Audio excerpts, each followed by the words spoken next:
Hi everybody, it is Alex here coming to you with another Herzl Happenings, our vlog here at camp. This week is going to be a really fun one. We are in our Mitbach, our teaching kitchen, and Amy Goldfein, who you had met a couple weeks ago, one of our assistant camp directors, is here, and I'm going to flip my camera now. There she is. Hi Amy. Amy is making what? Shakshuka? Yes. Right? Yep, I'm making shakshuka. I'm practicing today because our campers will be making it later.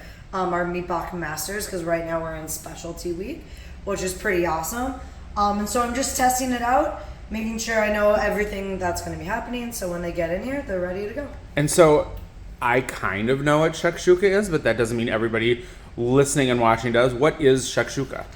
Yeah, so shakshuka is a traditional Middle Eastern, and it's something that they have a ton in Israel. A lot of times for breakfast. In America, we think of breakfast as pancakes, sweet cereal, all that kind of stuff. And in Israel, it's something light. It's, something with a lot of cheese. Shakshuka, which is a tomato based with eggs in it that you cook to your liking.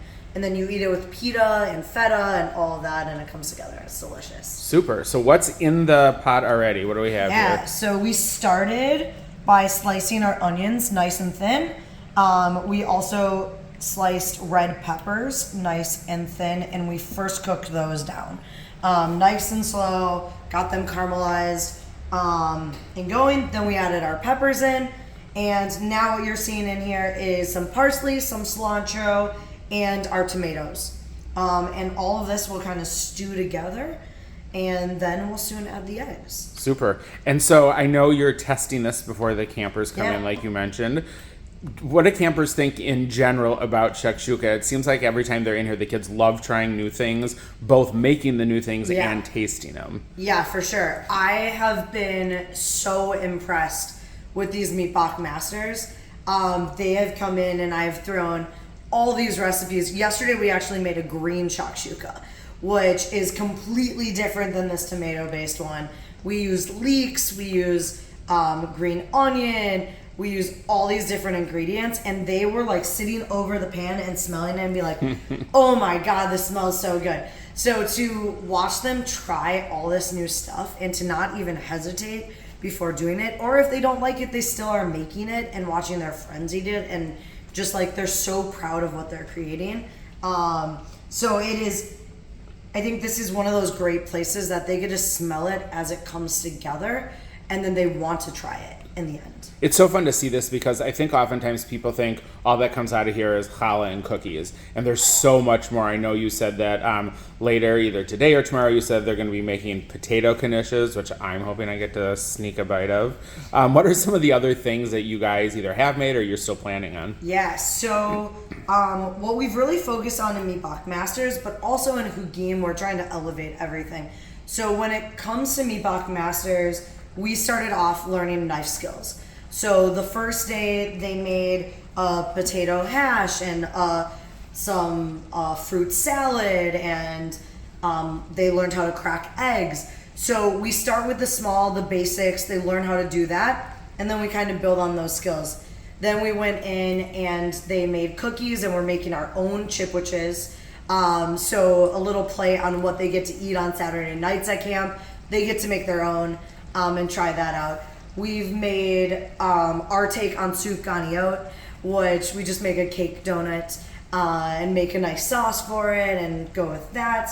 What are some other things? We've done a lot in here, and we've tried to do a lot of traditionally Jewish food, traditionally Israeli food, and then some campy food as we go. At the end of this, they're gonna kind of try their own recipe and make it their own.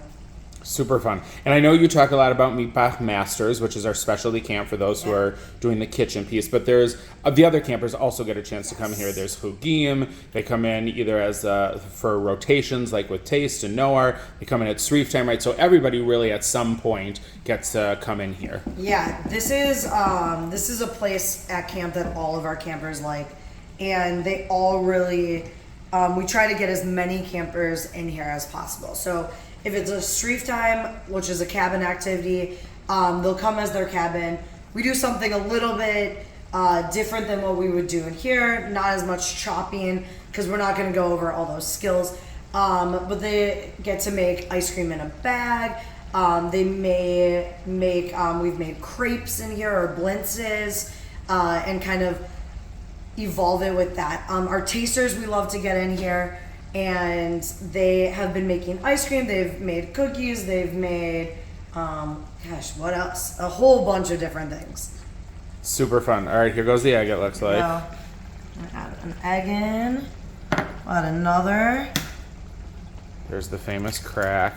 So have you mastered the one-handed crack? It's something I could never do. It's definitely something that I do not have those skills. I try. I don't even attempt it. No, I wouldn't anymore. either. It just, makes a mess. It never ends well. But the one thing that we teach our campers is when you're cracking your egg, you crack it. A lot of people think you crack it on the side of a bowl. You actually crack it on a hard surface. And then you crack it and put one egg individually just in case you get shell in.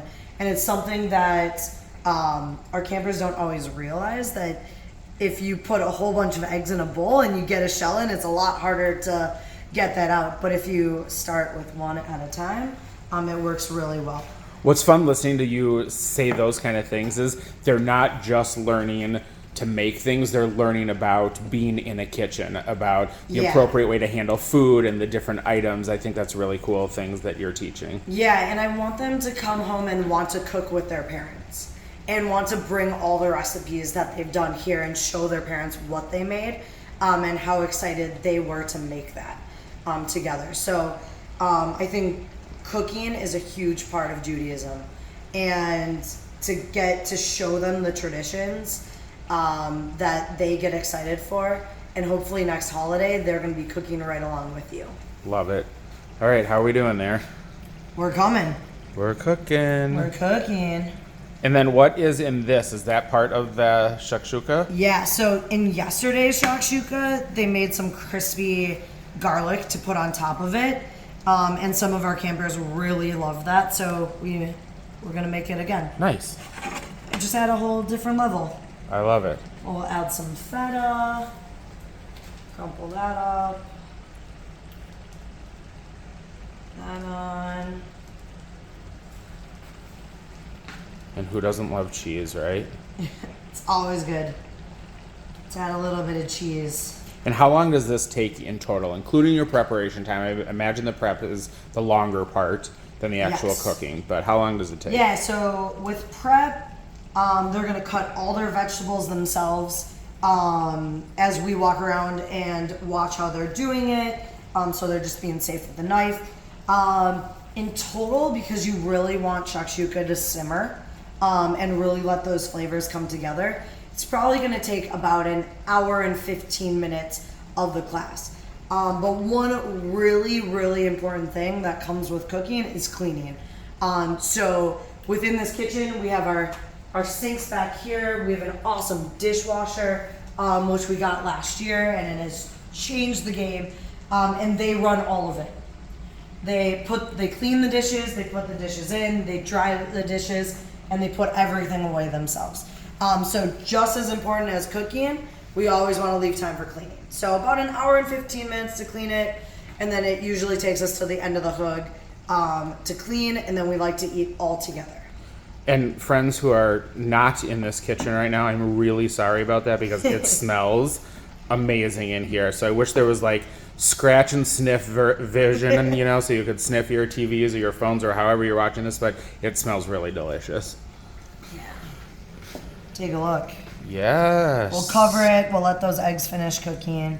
The best way to eat it is with a runny yolk, but a lot of you get to decide how you like it. All right, fair enough. So it looks like we're at the end of the recipe then. Yep. All right, so with that, Amy, thank you so much. This was really fun to do. I feel like we should do like a weekly cooking show at some point. It would be awesome. I love it. All right, thank you so much. Good to see you again. Bye, everyone. And that is another one of our Herzl happenings. Take care, and we'll see you next time.